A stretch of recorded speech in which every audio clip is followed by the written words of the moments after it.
Donc le sujet de ma présentation, en fait, c'est pas d'expliquer comment fonctionnent les IA génératifs, parce que j'en serais bien incapable, en tout cas sur les fonctionnements précis, mais de voir comment l'IA générative, en fait, impacte les pratiques en bioinformatique et les formations en bioinfo. Alors formation, vous allez me dire, peut-être vous n'êtes pas enseignant dans la salle, mais vous avez certainement des stagiaires que vous contribuez à former, et puis des gens que vous encadrez, et donc, en fait... Et cette réflexion sur la formation, c'est aussi une réflexion sur les changements de la manière dont on va faire de la bioinformatique au quotidien. Donc je ne sais pas comment ça se passe dans vos équipes, dans vos UMR, mais chez nous, en fait, l'accès aux bioinformaticiens, ça ressemble un peu à ça, c'est-à-dire qu'on a quelques rares bioinformaticiens qui sont hyper sollicités, et ce qui engendre un peu de frustration quand on doit attendre pendant très longtemps un bioinformaticien, et ce qui engendre aussi un peu de frustration du côté des bioinformaticiens qui n'ont pas forcément le temps nécessaire pour répondre comme il faudrait aux demandes, et puis qui reçoivent une pression pas forcément super agréable. Alors avec l'IA générative, on peut espérer que le monde va plutôt devenir ça, c'est-à-dire que chacun va avoir son super assistant d'IA générative, et puis du coup les biologistes seront super contents de pouvoir travailler en autonomie, et les bioinformaticiens seront super contents aussi parce que ça leur dégagera du temps pour travailler sur les tâches sur lesquelles il y a un vrai challenge et sur lesquelles ils ont une vraie plus-value. J'ai des collègues un peu pessimistes qui voient plutôt le futur comme ça. Mais bon, ça c'est un autre débat. Est-ce que l'IA va complètement nous remplacer dans nos travaux même de recherche? Ce n'est pas quelque chose sur lequel je me lancerai aujourd'hui. Alors clairement, il y a eu un raz-de-marée ChatGPT de cette année. En fait, ça a commencé il y a une quinzaine de mois à peu près. Et il y a eu un taux d'adoption super rapide. Donc ChatGPT, en 5 jours, il a atteint le million d'utilisateurs. C'est beaucoup plus rapide que toutes les autres technologies qui étaient sorties avant.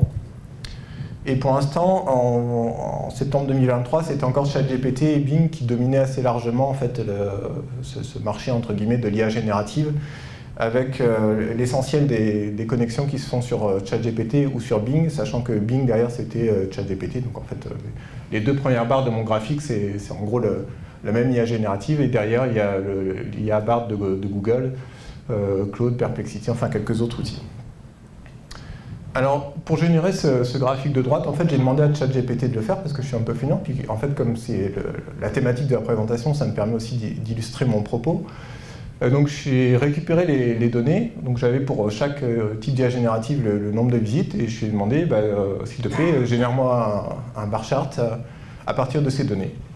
Alors, ce qui m'a généré, en fait, ça ne collait pas trop avec le visuel de gauche. Donc, j'ai raffiné ma demande et je lui ai dit, est-ce que tu peux mettre les légendes en français, me mettre les barres horizontales plutôt que verticales, et puis me les faire en vert plutôt qu'en bleu. Et du coup, j'ai eu ce graphique de droite qui m'a semblé tout à fait satisfaisant pour une présentation et que j'ai gardé tel quel.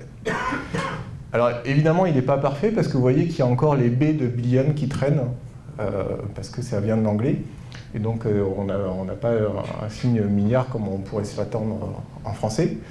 Mais malgré tout, pour une présentation rapide, ça marche plutôt bien. Donc la suite de ma présentation va être structurée autour de 4 parties. Donc l'impact de l'IA sur la manière de coder, et pour moi ça a vraiment complètement changé ma manière de travailler au quotidien. L'impact sur la formation en bioinfo, parce que si ça change ma manière de travailler au quotidien, forcément ça veut dire que l'enseignement que je vais donner à mes étudiants, a priori, il faudrait qu'ils suivent, et leur expliquer comment utiliser au mieux cet outil. Et puis l'impact sur les interactions qu'on a dans le domaine de la bioinformatique. Et là, je pense aussi qu'il y a un impact qu'on sous-estime peut-être. Et puis, pour conclure, quelques retours d'expérience et quelques ouvertures. Alors, dans les avantages et les critiques de ChatGPT, il y a l'idée qu'il est capable de générer très vite du code. Et donc, pour écrire le code, en fait, ça va beaucoup plus vite. Mais quand il y a des erreurs, en fait, on peut passer beaucoup plus de temps à trouver les erreurs. Donc, en fait, on passe de je mets du temps à coder, mais après je débug assez vite, à je code très vite, mais je mets beaucoup de temps à débugger. Bon, c'est le drame des nouveaux outils. Alors, je parle de ChatGPT, mais c'est vrai des autres IA génératifs, c'est juste que ChatGPT, comme c'est le plus utilisé, je fais un focus sur celui-là, puis c'est aussi celui que moi j'utilise au quotidien. Et donc, je voulais vous montrer les tâches sur lesquelles il était très bon, ceux sur lesquelles il était un peu moins bon, et ceux sur lesquels il faut vraiment faire attention. Donc ChatGPT est très bon sur les tâches simples qui demandent que quelques lignes de code. Et donc par exemple, un des premiers tests que j'ai fait, parce que ça collait avec les formations que je fais en bio-info à mes étudiants, c'était de lui dire bah, donne-moi le code qui va permettre d'aligner des centaines de fichiers FASTA. Donc en gros, m'écrire une boucle en bash. Et du coup, bah, ça, il me le fait sans aucun problème. Donc il m'a écrit le code à peu près comme je voulais. Alors c'était pas tout à fait comme je voulais, parce que lui, il partait sur un script un peu compliqué, alors que moi, je voulais juste la ligne de commande à taper dans le terminal. Donc j'ai raffiné. Je lui ai dit, bah, je veux faire ça en ligne de commande, sans passer par un script. Donc ça, c'est le deuxième point là, de mon slide. Et puis là, il avait encore un truc un peu compliqué parce qu'il allait chercher les fichiers dans les dossiers qu'il fallait passer en paramètres, etc. Et je lui ai dit non, là, tu le fais sur les fichiers FASTA qui sont dans le dossier courant. Et il m'a généré le code qui est ici, qui est à peu de choses près ce que moi j'aurais écrit spontanément. Bon, je vais plus vite à l'écrire moi-même qu'à lui demander sur cet exemple-là. Mais vous voyez que par rapport aux formations qu'on va faire aux étudiants, je passais beaucoup de temps à leur apprendre à faire des boucles, à les utiliser. En fait, là, ChatGPT peut faire ça vraiment de manière très efficace. Alors, il y a quelques petites différences avec ce que moi j'aurais fait. Par exemple, ici, il teste si le fichier existe. Alors, a priori, moi, quand je fais une boucle sur les fichiers FASTA d'un dossier, je ne fais pas un test pour savoir si les fichiers FASTA existent, puisque je suis en train de boucler dessus, donc j'aurais pas eu ce if. Mais bon, c'est pas gênant. Et ensuite, on voit qu'il utilise la commande basename, qui permet d'avoir un nom de fichier de sortie qui va être cohérent, enfin plus facile à manipuler.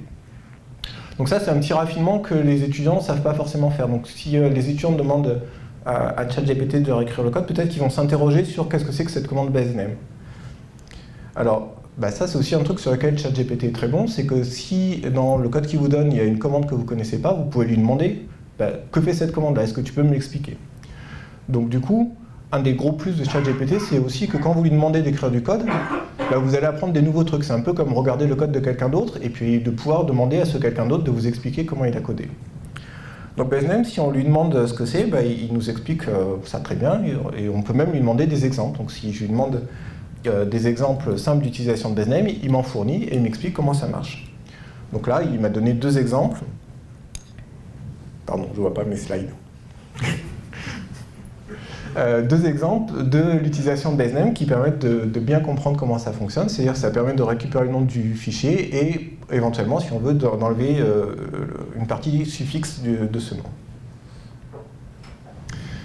Alors ça marche aussi sur des choses plus complexes mais qui sont faites très souvent. Alors pourquoi? Parce que du coup il y a une base d'apprentissage qui est très grande sur Internet, hein, puisque en fait c'est des choses que les gens ont fait des centaines de milliers de fois, qui sont disponibles sur des sites tels que GitHub. Et du coup il a une base de données d'apprentissage assez importante. Donc si vous voulez créer des sites web simples, en fait ça marche très bien. Donc il y a plein de vidéos sur Internet qui vous montrent un peu le côté magique de ChatGPT, où on lui dit en quelques lignes, crée-moi un site avec ceci, cela, et bam, vous avez le code et votre site est créé. Ça marche aussi très bien pour faire des analyses de données classiques, donc genre statistiques exploratoires. Si vous voulez avoir des bar charts de vos données, une ACP, des choses comme ça, il est capable de vous le faire sans trop de problèmes. L'imputation de données manquantes aussi, ça ne lui pose pas de problème. Et alors quand il vous le fait, il est capable de vous donner le code Python ou R qui permet de le faire. Donc c'est aussi, on peut se dire, c'est un effet boîte noire, parce que c'est un des gros reproches de l'IA, c'est une boîte noire, on ne comprend rien. Sauf que quand vous l'utilisez pour coder, en fait l'effet boîte noire disparaît. Parce qu'il y a un effet boîte noire, vous ne savez pas comment il génère le code. Par contre, le code qu'il a généré, vous l'avez et vous pouvez le regarder. Donc l'analyse que vous faites avec le code qui est donné, il n'y a pas de boîte noire. Vous avez le code sous les yeux. Et si vous ne le comprenez pas, vous pouvez lui demander de vous l'expliquer. Dans la version payante de ChatGPT, vous pouvez lui charger un fichier, un tableau de données, donc un fichier type CSV, un export d'Excel, et il va vous générer automatiquement tout un tas d'analyses dessus, alors, sans que vous lui demandiez rien. Donc la plupart n'ont pas un très grand intérêt, parce qu'il va vous faire un bar plot sur toutes les colonnes de votre fichier.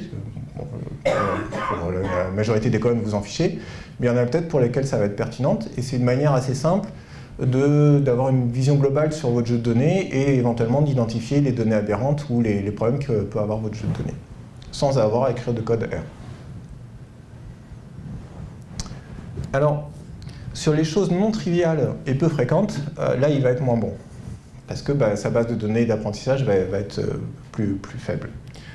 Et donc, du coup, le code que ChatGPT va vous générer, parfois il est correct, et là, c'est super.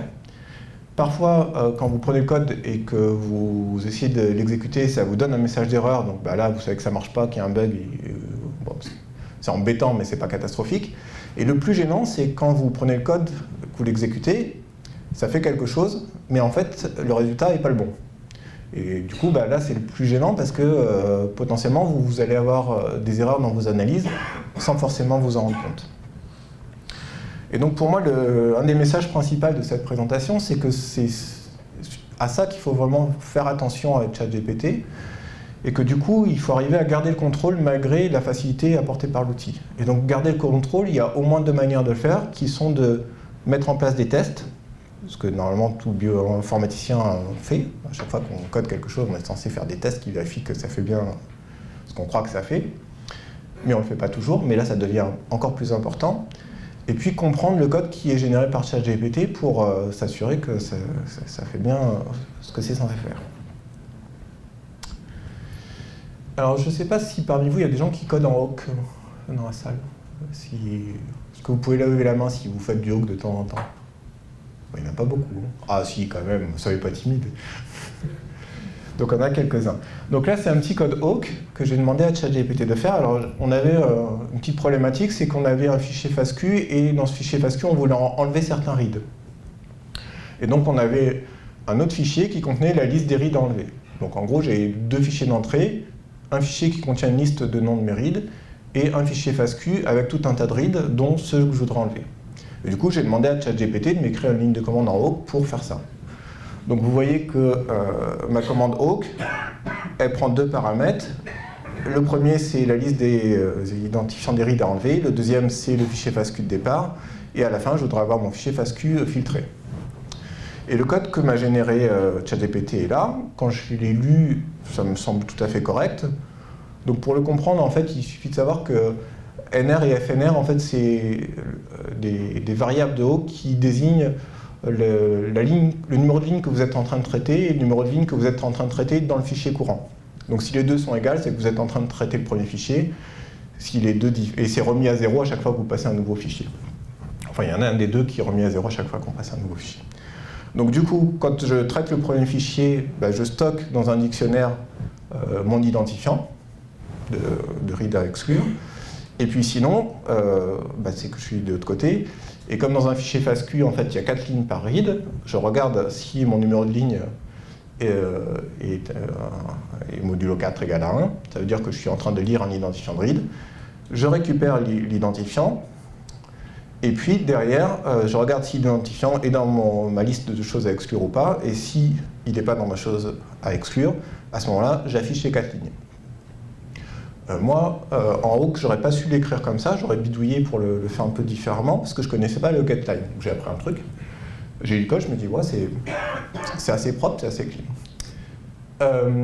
Parmi ceux qui font du Awk, qui pense qu'il y a une erreur dans le code? Si vous pouvez lever la main. Qui pense que le code est bon? C'est comme mes élèves, en fait. Donc en tout cas, ça montre quelque chose, c'est que c'est pas facile de savoir si le code est bon, parce que personne n'est sûr à 100% que le code est bon. Alors en fait, le code est faux, mais il est subtilement faux, et je me suis pas rendu compte tout de suite qu'il était faux.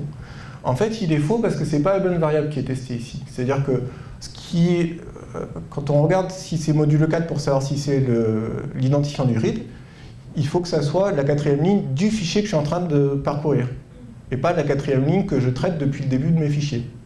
Or là, le NR, c'est le nombre de lignes que j'ai traitées jusque-là. Donc en fait, toutes les lignes de mon premier fichier, puis les lignes que j'ai traitées du deuxième fichier. Donc ici, au lieu de NR modulo 4, ça devrait être FNR, donc le numéro de ligne du fichier courant. C'est pas très grave si vous ne codez pas en Awk. Ce qui est important, c'est de comprendre que quand on lit, la logique a l'air bonne, et que l'erreur, elle est assez subtile. Et donc j'ai mis du temps à m'en rendre compte, et en plus si vous testez, si le nombre de reads que vous voulez exclure est un multiple de 4, ça marche très bien. Puisque du coup le modulo 4 marche sur NR ou sur FNR. Si par contre le nombre de reads que vous voulez exclure n'est pas un multiple de 4, à ce moment-là, votre script est buggé.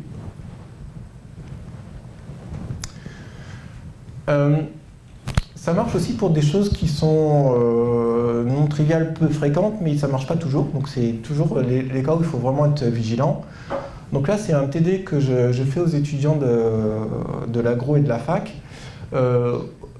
pour les sensibiliser à l'utilisation de R et au fait de structurer son code en faisant des fonctions pour qu'on puisse avoir un code lisible, modulaire, réutilisable, enfin, tout ce qu'on veut. Alors qu'une grosse tendance des étudiants et de mes collègues, c'est, dès qu'ils font du R, d'avoir un fichier de 2000 lignes avec une partie que commenter. Et si je veux analyser un nouveau jeu de données, je copie les 60 lignes qui analysent un jeu de données, je le duplique, et puis je change le nom du jeu de données. Et si je veux tester un autre paramètre, je duplique mes 2 blocs de 60 lignes, et je change la valeur de mon paramètre. Et à la fin, si je veux refaire l'analyse, je ne sais absolument pas ce qu'il faut faire. Donc, partout en informatique, on sait que ce n'est pas ce qu'il faut faire, qu'il faut avoir des fonctions, des noms de variables qui sont explicites, etc. Dès qu'on passe sous R, en fait, c'est comme si plus personne ne savait ça.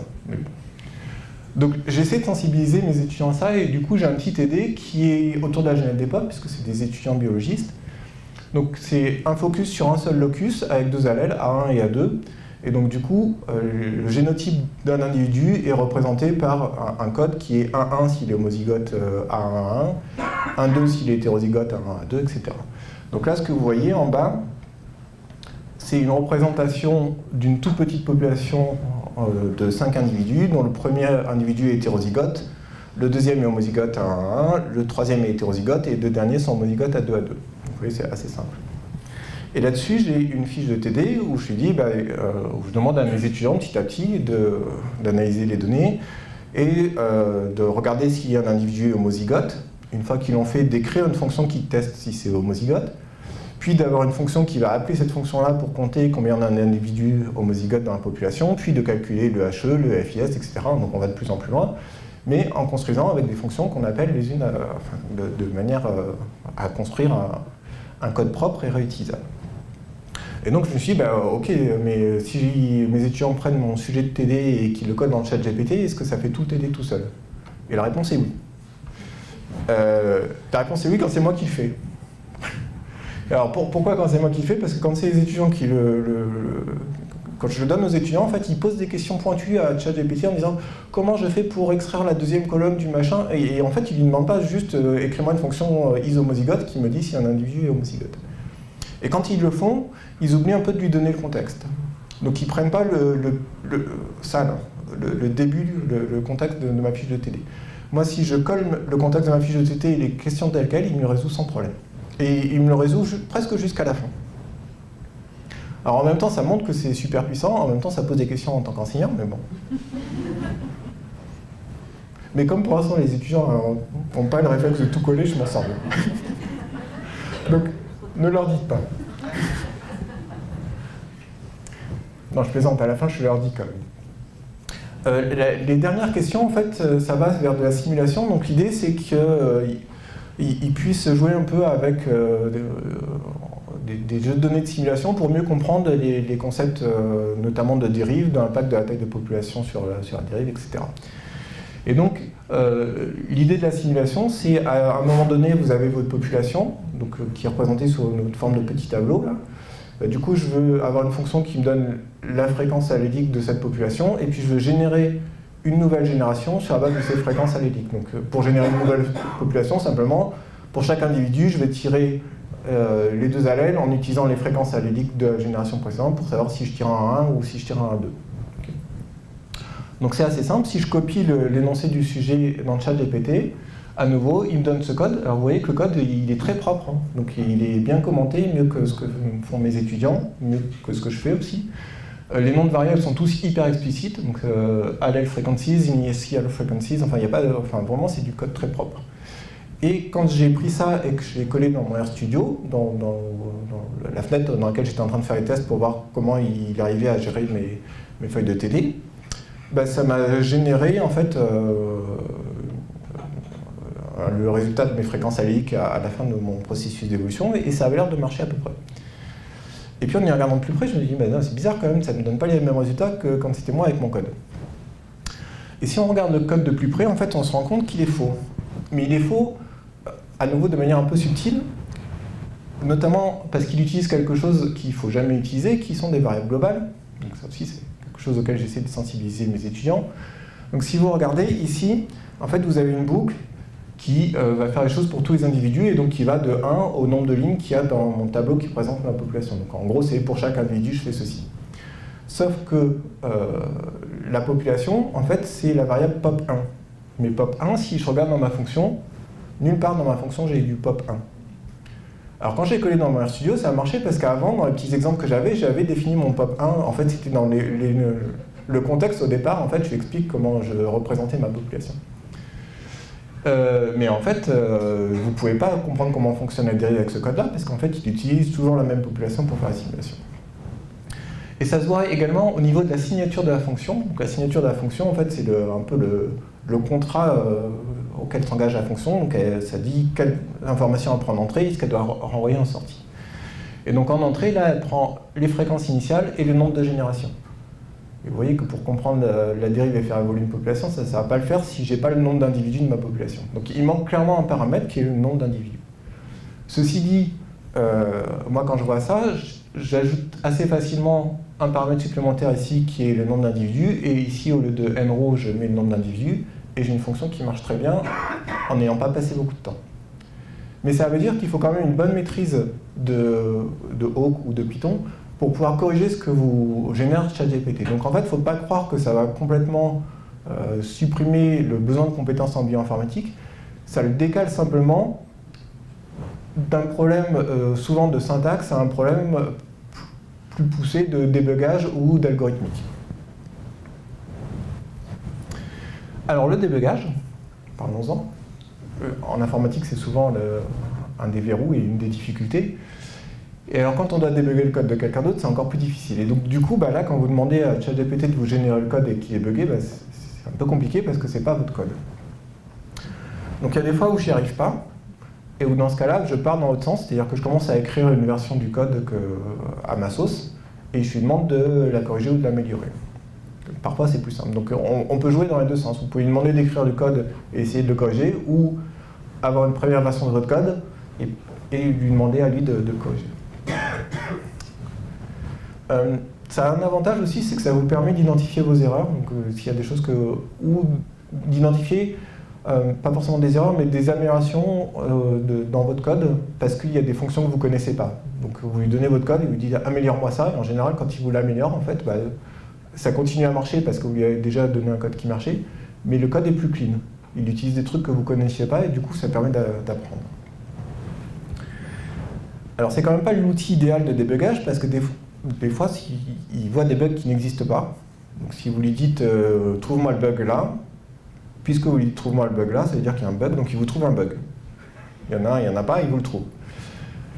Donc suite à la formation de bioinformatique que j'ai donnée, j'ai une étudiante qui m'avait envoyé un bout de code en me disant « je comprends pas, là ça marche pas, est-ce que vous pouvez m'aider, je suis un peu coincé ». Donc oui, je prends son code, je vais demander à ChatGPT de trouver l'erreur et puis basta. Donc c'est ce que j'ai fait, il m'a dit oui, là au lieu de faire ceci, il faudrait faire cela, j'ai repris le truc tel quel, je suis envoyé à l'étudiant, je me suis dit voilà, c'était ça le problème. Je n'ai pas dit que j'avais demandé à ChatGPT. Petites astuces pour les bioinformaticiens. Elle m'a dit c'est bizarre parce que partout ailleurs j'ai fait comme ça et ça marchait très bien, donc je comprends pas. Bon, alors là du coup, conscience professionnelle, j'ai dit je vais regarder de plus près quand même, et effectivement ça aurait dû marcher. Et finalement le bug c'était quoi? C'était qu'il y avait un caractère caché dans son code.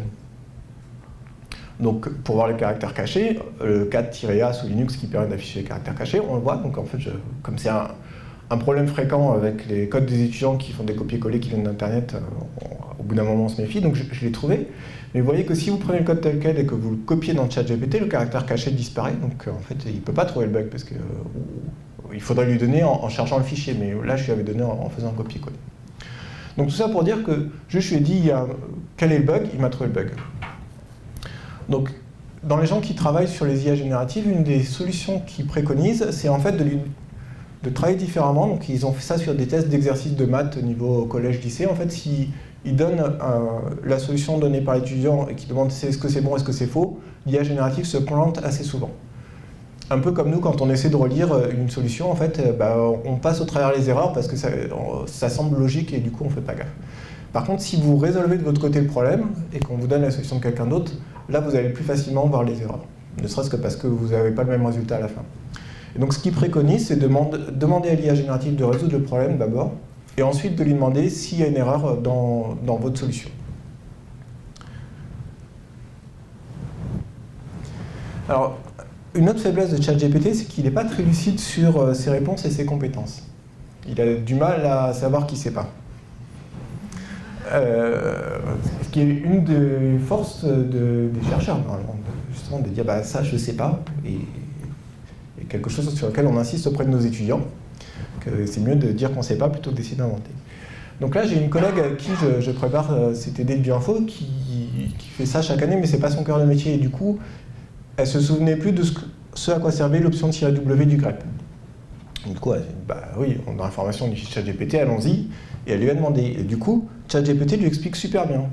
Il lui dit, le -W, ça permet de faire une recherche qui correspond au mot entier. Donc du coup, grep-w chien, ça va chercher les lignes qui contiennent chien, mais pas un mot avec chien dedans. Par exemple, mes chiens ou chiennes, s'il y a des lignes comme ça, bah, ça ne va pas sortir avec le grep. Donc le grep permet de chercher les lignes qui contiennent un motif. Et si on met -W, ce motif doit être un mot complet, pas un bout de mot. Là où ça se gâte, c'est l'exemple qu'il donne. Il dit, supposons que le fichier text.txt contienne les lignes suivantes. J'aime mon chien, le chat et le chien sont amis. Si vous exécutez grep-w chien text.txt, le résultat est j'aime mon chien. Alors on dit, bah, c'est bizarre parce que chien, c'est bien un mot dans la deuxième phrase aussi, donc la deuxième ligne devrait sortir aussi.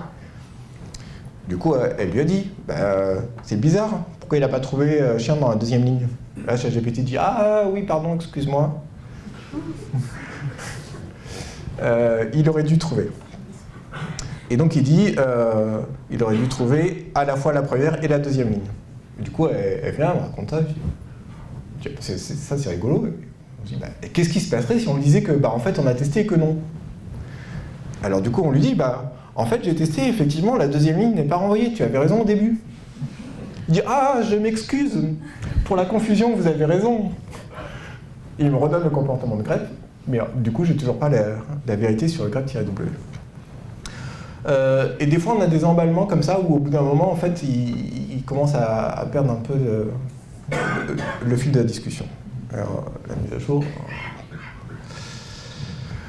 Donc, en fait, c'est une espèce de super assistant, mais qui n'est pas tout à fait conscient des erreurs et de ses limites. Mais par contre, il est toujours très poli et très prompt à s'excuser. Donc, en fait, c'est un bon gars. Faut le voir comme ça. Alors, l'impact de l'IA sur la formation en bioinfo, du coup, forcément, ça va changer la manière dont on enseigne la bioinfo, parce que si je passe... si je fais un examen sur les étudiants sur la syntaxe du for et puis je les pénalise quand ils oublient point virgule, ça n'a plus aucun sens. On est d'accord. On n'avait pas forcément déjà beaucoup avant, mais alors là, plus du tout. Alors on pourrait se dire, on fait comme si ça n'existait pas. Mais en fait, on ne peut pas vraiment faire comme si ça n'existait pas. Il y a une étude en juin 2023 qui montrait qu'il y avait déjà 92% des développeurs aux États-Unis qui codaient avec l'IA. Et c'était en juin 2023, donc il y a presque un an. Donc je pense que maintenant on est à 100% de gens qui codent avec l'IA. C'est déjà intégré aux outils avec lesquels on code. Donc si vous utilisez Visual Studio Code, il y a déjà une IA qui vous aide dedans. Donc vous ne pouvez pas dire aux étudiants ou à vos stagiaires, le faites pas. De toute façon, leurs outils l'intègrent. Alors, à nouveau, on voit toute la puissance de l'outil. C'est-à-dire que là, j'ai écrit les 2 lignes de commentaires en vert. Je dis, donc je mets les commentaires de mon script. C'est un script bash pour aligner des fichiers FASTA en utilisant Muscle. Et la manière de l'utiliser, c'est bash, le nom du script, et puis le fichier.basta et le fichier.ln. Et je mets juste ça. Et je commence à taper if. Donc le if, il est en violet parce que c'est moi qui l'ai tapé. Tout ce qui est en gris, c'est ce que me propose Visual Studio Code. Donc il me dit, on va commencer par tester s'il y a bien 2 paramètres, et s'il n'y a pas 2 paramètres, je leur affiche un message qui dit comment utiliser mon script. Pour ceux qui avaient la flemme de documenter leur script, il n'y a plus d'excuses. Donc si vos bioinformaticiens vous donnent des scripts, ou quand vous lancez, il n'y a pas d'aide, vous pouvez les engueuler même. Donc j'appuie sur tabulation. Quand j'appuie sur tabulation, ça valide tout ce que me proposait l'IA. Et j'ai une nouvelle suggestion à nouveau en gris. C'est un commentaire qui me dit je vais aligner le fichier FASTA en utilisant Muscle. Super, c'est ce que je vais faire. J'appuie sur tabulation. Il me dit, bah, du coup, la ligne suivante, c'est muscle-in le premier paramètre, -out le deuxième paramètre. Bah, nickel, c'est exactement ça. J'appuie sur tabulation. Donc, pour l'instant, ce que j'ai fait, c'est j'ai dit ce que devait faire mon script et puis j'ai appuyé sur tabulation, tabulation, tabulation. Donc, le travail, c'est quand même assez cool. Si vous arrivez à le faire de la main gauche, vous pouvez boire le café de la main droite. Et là, il me donnait un commentaire en plus. Il dit, bah, tiens, j'avais enlevé les fichiers temporaires. En général, c'est une bonne idée, mais là, je vois pas trop bien ce qu'il veut faire. Donc, curieux, j'appuie sur tabulation. Et là, il me propose supprimer le fichier de la RAM. Et là, du coup, le script, c'est pas super cool parce que vous lui donnez un fichier que vous voulez aligner, qu'est-ce qu'il fait? Il vous supprime ce fichier-là. Les gens du cluster vont être contents, ça va faire de la place, mais vous, par contre... Donc, il faut toujours être vigilant avec ces outils. Mais vous voyez que ça peut faire gagner énormément de temps parce qu'ils sont super puissants, mais il faut garder le contrôle parce qu'il y a toujours un moment où ça déraille et où potentiellement il y a des erreurs.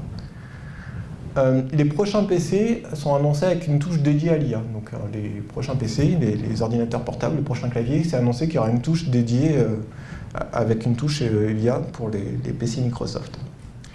Alors pour les plus anciens, on peut se demander si la touche sera customisable et si en fait on pourra mettre ce bon vieux trombone qui était quand même le précurseur de tout ça. On peut aussi se demander si ça marchera aussi bien. Mais...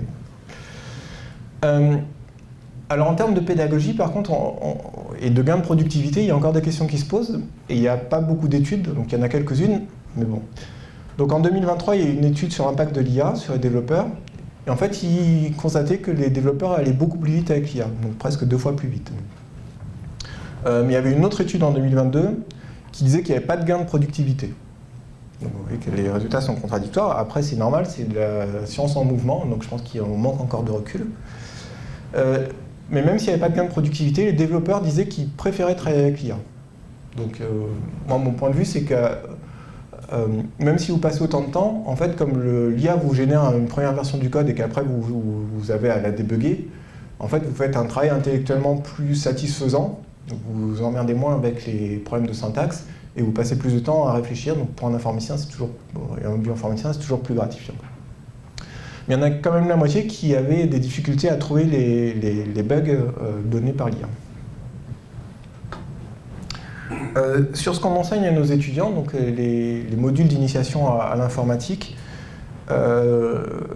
Copilot arrivait à résoudre 48% des tests de fin de première année en informatique. Si on travaillait un peu le prompt, on montait à 80%. Codex, qui était une version dédiée de ChatGPT dans les premières versions, était à 78%. Et maintenant, Codex est obsolète, c'est intégré directement dans ChatGPT, qui fait ça très bien. Donc, on est monté au-dessus des 80% avec la version de base de ChatGPT. Alors, il y a eu une autre étude qui s'est dit, bah, OK, mais si je fais 2 populations et que du coup, j'essaie de comparer ça un peu proprement, donc ils ont fait 2 groupes d'étudiants. Un groupe d'étudiants qui apprenait avec l'IA, un groupe d'étudiants qui apprenait sans l'IA. Avec aussi une question de est-ce que ça fait des gains de productivité uniquement pour les gens qui savent déjà coder ou aussi est-ce que ça aide à apprendre l'informatique, ce qui n'est pas tout à fait la même question. Donc, ce qu'ils se sont rendus compte, c'est que les étudiants qui avaient accès à l'IA allaient 2 fois plus vite et faisaient 2 fois moins d'erreurs. C'est plutôt bingo. On peut se dire, ouais, mais ça se trouve, ils ne retiennent rien.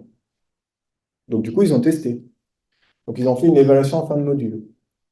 Alors, on peut se dire, ah oui, mais si ça se trouve, ils retiennent que mémoire à court terme parce qu'ils n'ont pas galéré comme les autres. Donc, ils ont dit, bah, OK, on fait aussi une évaluation à plus long terme en testant, je ne sais plus si c'était 1 ou 2 semaines plus tard, mais enfin, bon, c'était plus tard.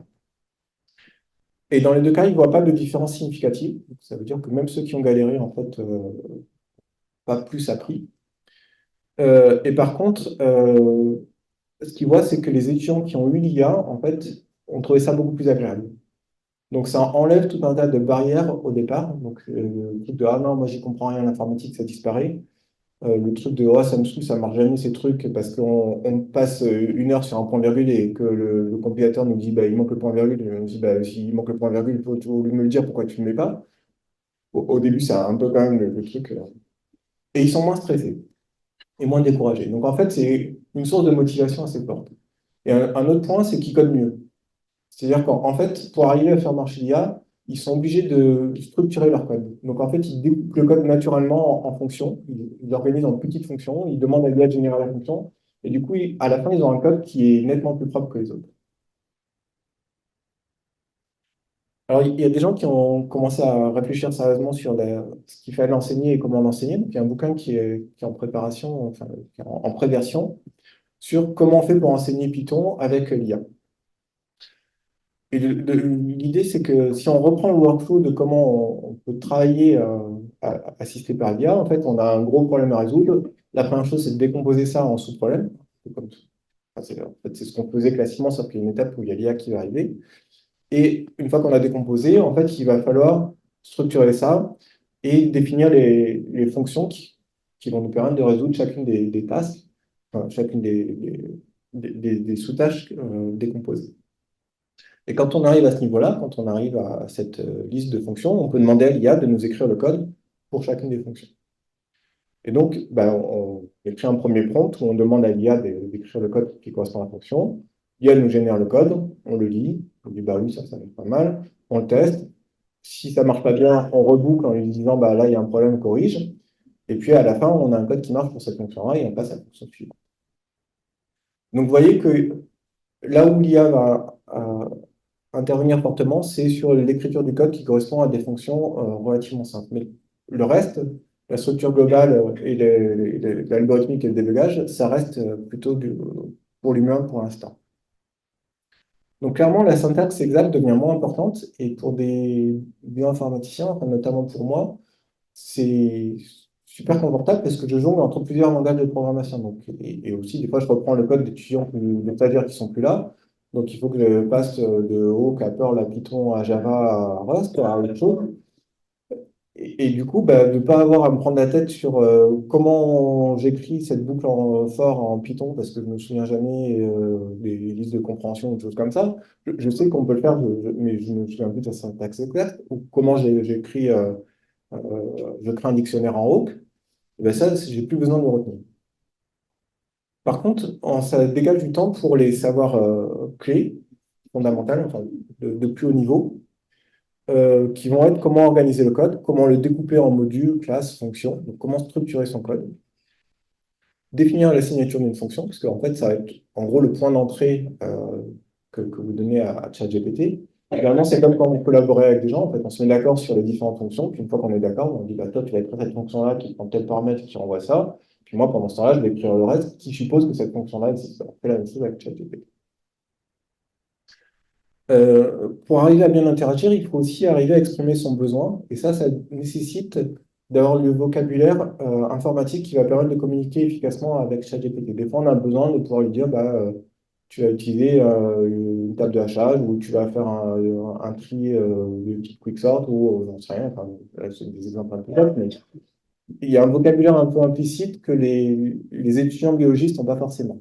Donc, on ne se rend pas compte quand on l'a, mais en fait, c'est quelque chose qui a besoin d'acquérir. Et le point clé, c'est qu'il falloir être capable de tester les fonctions.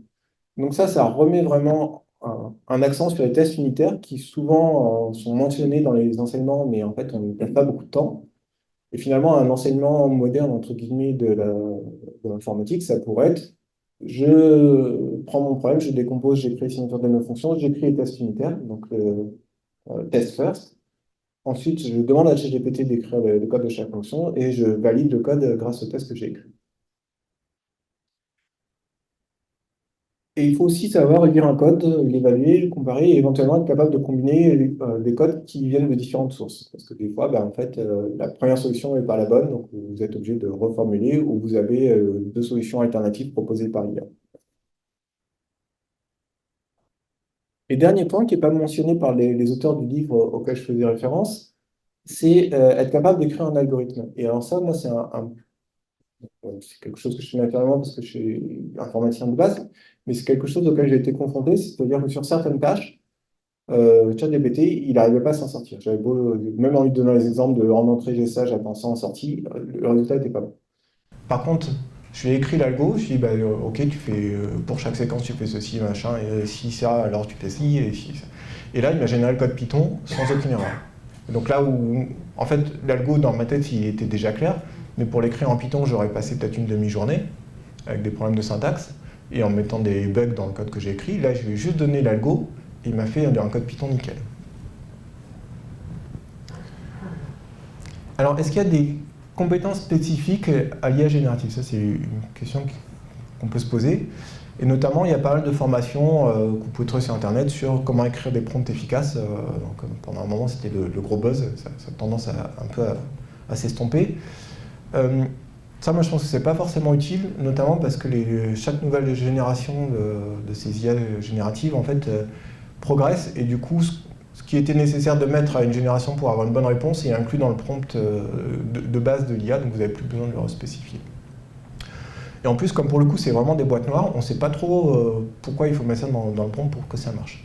Donc là, il y a un article récent qui est sorti sur, en fait, si vous mettez des références à Star Trek, quand vous posez votre question en lien avec des problèmes mathématiques, la réponse est meilleure. Et ils ont testé, ça marche de manière consistante, on ne sait pas pourquoi. Donc essayer d'apprendre ça, ça me paraît un peu compliqué. Et c'est certainement vrai qu'avec ChatGPT et pas avec Bard ou Gemini. Utiliser des métaprompts, on peut aussi se poser la question de est-ce que c'est pertinent ou pas. Moi, ce que je trouve utile quand je travaille avec ChatGPT, c'est souvent, il me donne une première version, puis je lui dis « Ah oui, mais ça, est-ce que tu peux le changer pour que ça faire ceci, changer le nom de variable, etc. » Donc j'ai une approche itérative, surtout quand ça ne marche pas, donc je lui réexplique. Et des fois, j'ai 12 versions de mon code. Parce qu'il y a un moment où je trouvais que c'était compliqué, je voulais simplifier, je voulais tester un truc. Et quand je veux faire référence à une version antérieure, en fait, c'est pas facile. Donc maintenant, ce que je fais, c'est à chaque fois qu'il me donne un truc que je trouve plutôt pas mal, je lui dis bah, ok, ça, on va l'appeler V1. Et du coup, après, je peux y faire référence. Donc ça, c'est une petite astuce. Vous pouvez lui dire à ChatGPT, bah, cette version-là du code que tu m'as donné, on va lui donner un nom, de manière à pouvoir la référencer après. Il peut aussi vous aider à générer des jeux de tests simples. Donc pour mettre en place ces tests, c'est parfois compliqué, mais vous pouvez très bien lui demander de vous écrire un petit fichier FASTQ avec quelques reads, ou un petit fichier FASTA avec quelques reads, ou de vous écrire la traduction d'une séquence de nucléotides en acide aminé. Enfin, il peut vous générer des jeux de tests. À vous de vous assurer qu'ils sont bien corrects, mais il peut vous aider. Et surtout, il peut vous lister et vous expliquer les modifications qu'il propose. Donc quand vous lui donnez le code et que vous lui dites « Est-ce que tu peux me l'améliorer ?», vous pouvez aussi lui dire bah, « Explique-moi ce que tu as changé et pourquoi ». Et ça vaut aussi pour quand vous écrivez en anglais, si vous lui dites « Corrige-moi le texte », il peut vous corriger directement, et vous pouvez aussi lui dire bah, « Explique-moi les modifications que tu fais ». Et du coup, bah, ça permet de progresser en même temps. Un point de vigilance qui me semble aussi important, c'est que il faut faire attention avec les problèmes de sécurité. Donc on parle pas mal d'éthique, du fait qu'on donne des données, etc. Mais potentiellement, on va aussi fournir des accès qu'on n'a pas forcément envie de fournir à n'importe qui. Donc si vous utilisez la version payante de ChatGPT, vous avez une clé qui permet d'accéder aux ressources de ChatGPT et que ça soit facturé sur votre compte. Il y a des applications qui vont vous demander cette clé. Ce qui veut dire que la personne qui a la clé pourra vous faire facturer du calcul fait sur OpenAI, mais c'est vous qui payez. Donc si vous avez confiance, c'est pas gênant. Si en fait c'est un développeur individuel perdu on ne sait pas où, c'est peut-être un peu plus embêtant. Il y a des applis qui sont capables de prendre complètement le contrôle de votre ordinateur. À un moment, il y avait un gros buzz sur AutoGPT qui en fait était une espèce d'appli qui appelait ChatGPT en boucle et pour pouvoir faire des tâches complexes. Et il était capable de faire tout un tas de trucs, et puis à chaque fois, il vous demandait une autorisation de plus. Donc, est-ce que tu peux me donner l'autorisation d'installer une application parce qu'il me manque, ou une librairie parce qu'il me manque tel librairie sur ton ordinateur? Et vous dites oui, puis à la fin, il vous demande votre mot de passe administrateur. Enfin bon. Et effectivement, il peut faire des trucs super puissants si vous lui donnez tous les droits. Mais est-ce que vous avez vraiment envie de lui donner tous les droits? Il y a pas mal d'applis qui vont en fait voir tout le contenu de votre ordinateur ou de vos mails. C'est-à-dire que si vous avez une petite application qui intègre l'IA dans la correction de vos mails ou dans Word, bah, ça veut dire qu'elle voit ce qu'il y a dans vos mails et dans Word. Si c'est Microsoft, vous pouvez dire bah, de toute façon, il voit déjà ce qu'il y a dans mes mails et dans Word, c'est pas très grave. Si c'est à nouveau un développeur individuel ou une start-up pas connue, peut-être se poser plus de questions. Avec ChatGPT, il y a tout un tas de plugins qui permettent d'aller plus loin et d'avoir des fonctionnalités encore plus avancées. Et moi, un des plugins qui m'a intéressé, c'était celui qui permet d'interagir avec Git. Donc en fait, vous lui donnez un dépôt Git et puis vous pouvez directement poser des questions sur le code qui est dans ce dépôt Git. Et en fait, je trouvais ça génial parce que du coup, on peut lui dire, bah, sur un projet sur lequel on est en train de travailler, bah, voilà, mon projet est complet et je voudrais écrire cette fonction-là dans ce contexte-là. Ou vous vous intéressez à un outil particulier avec une doc qui n'est pas forcément à jour, vous lui donnez le dépôt Git de l'outil, il dit bah voilà, j'utilise telle version qui est sur Git, est-ce que tu peux me dire quels sont les bons paramètres pour faire ça, même si la doc n'est pas à jour. Et là, à nouveau, le problème, c'est qu'il n'y a pas vraiment de réglementation, et donc quand vous allez voir les plugins, en général, c'est développé par une seule personne, qui n'a pas forcément d'entreprise, rien, enfin c'est juste une personne quelque part.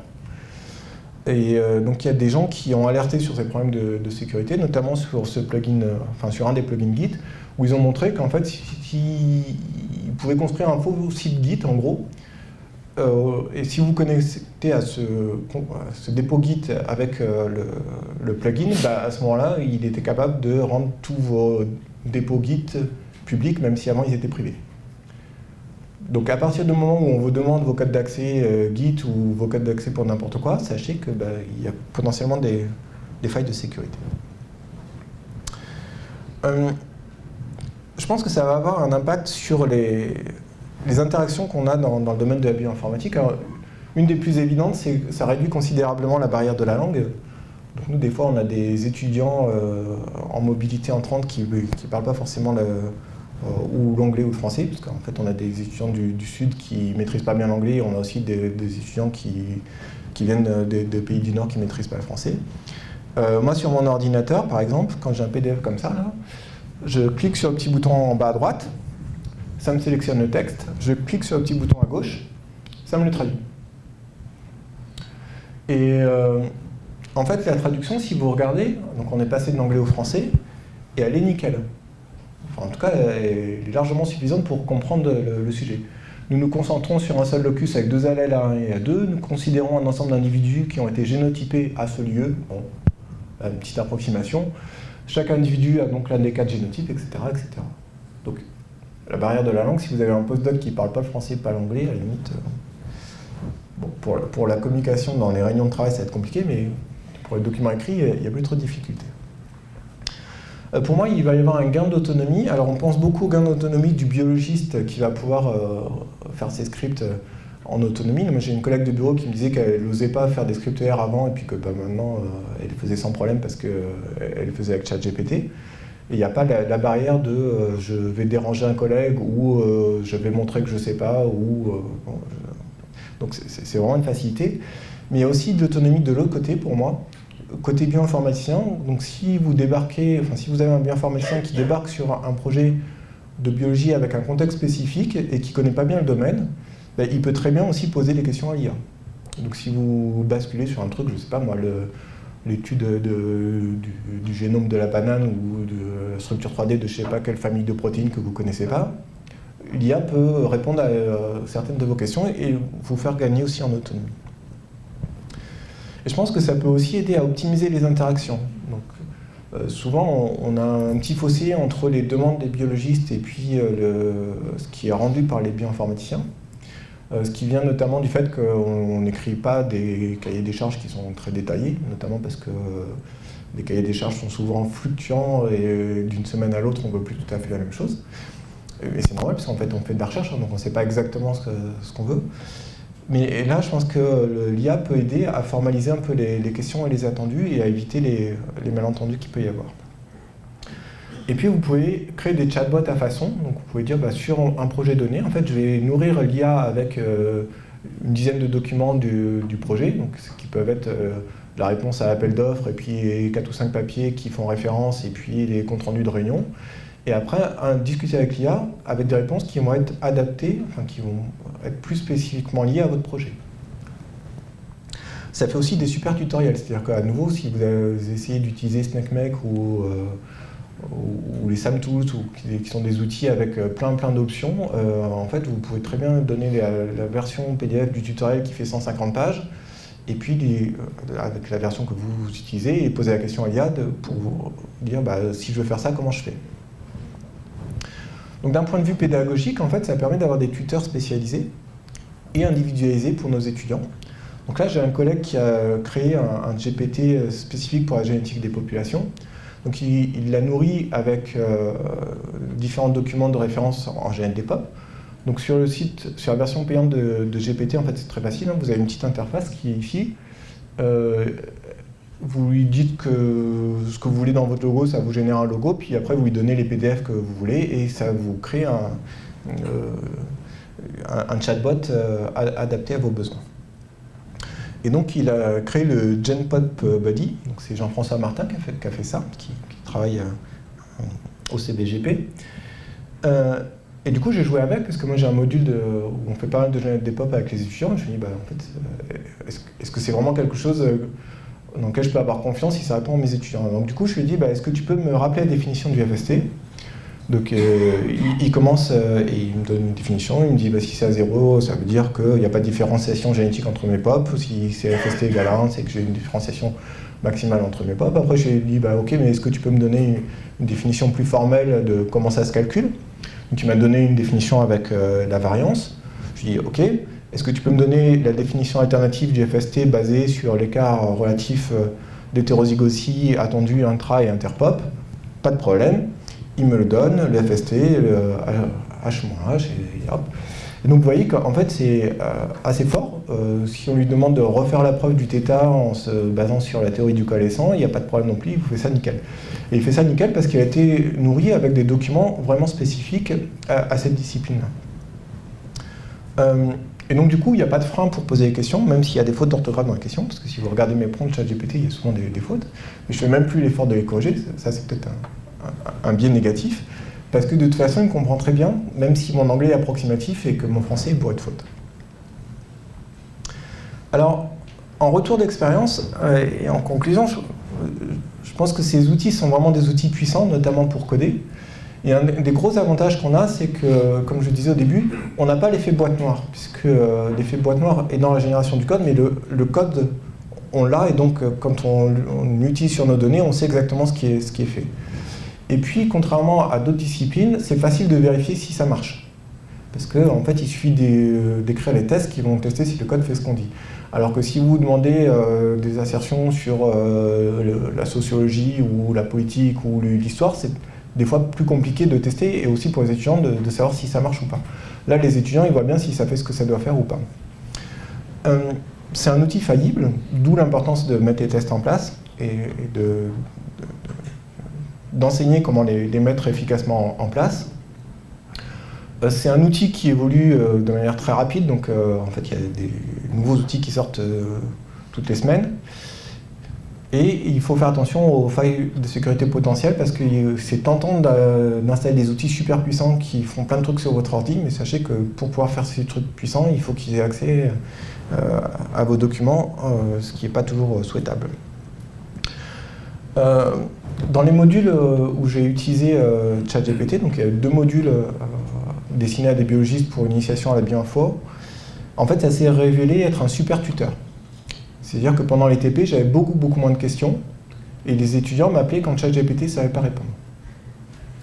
Et du coup, ça fait qu'à moi tout seul, je pouvais encadrer des TP avec une douzaine de personnes qui travaillaient en autonomie. C'est-à-dire que je leur donne la question, je leur donne pas la réponse. Parce qu'il y a des TP où en fait il suffit de faire un copier-coller des lignes de code. Là, c'est juste la question, il faut qu'ils se débrouillent pour trouver leur solution. Mais avec le tuteur ChatGPT, en fait, ils arrivent à faire ça de manière relativement autonome.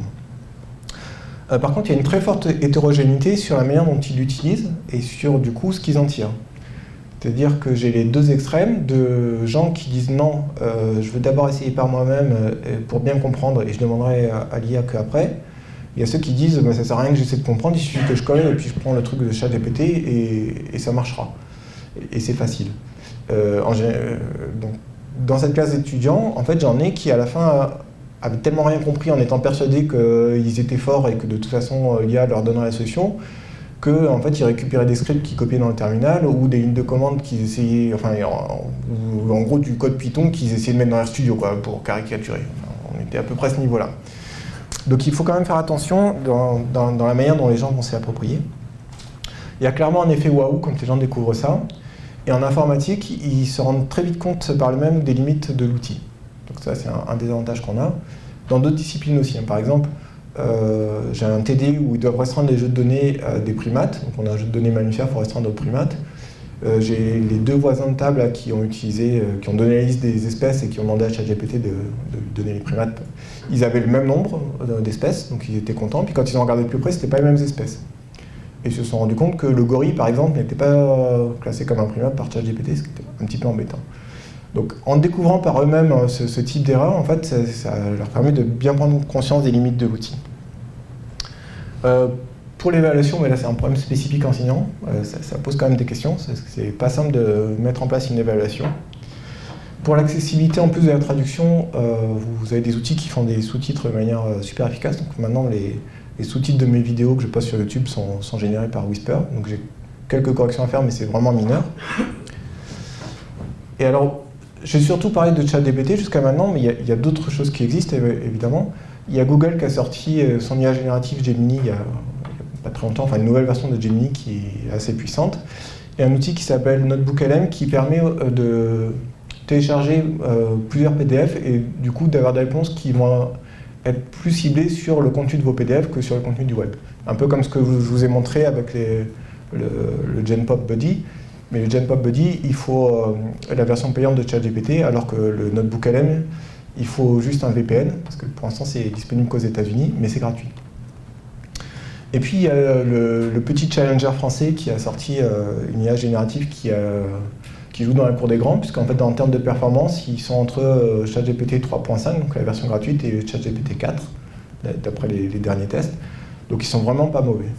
Et c'est français, par contre, ils sont en train d'entamer un partenariat avec Microsoft, donc un peu la même démarche que ce qu'a fait OpenAI, qui au départ, comme son nom l'indique, était open, et puis après il y a eu un partenariat avec Microsoft qui brouille un peu les lignes. Et évidemment, l'IA est un peu partout, hein, donc il n'y a pas que l'IA générative de texte.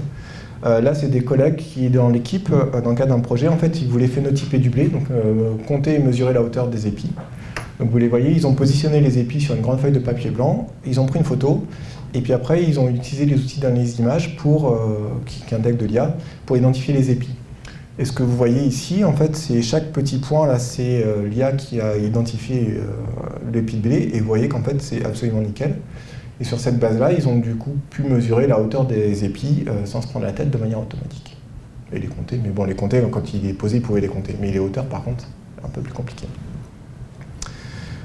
Voilà, je vous remercie pour votre attention. Donc, toutes les images de ce diaporama ont été générées aussi par l'IA générative, grâce à DALL-E qui est intégré dans ChatGPT 4. Donc, je lui ai demandé de me générer l'image. En général, il fallait que je me reprenne plusieurs fois pour y arriver, mais le résultat est plutôt sympa. Pour les présentations, ça évite aussi un des problèmes qui est d'avoir des images sans copyright pour arriver à illustrer ce qu'on veut faire. Et si vous êtes intéressé pour en savoir plus sur ces différents aspects, il y a toute une série de liens sur cette dernière diapositive. Merci beaucoup.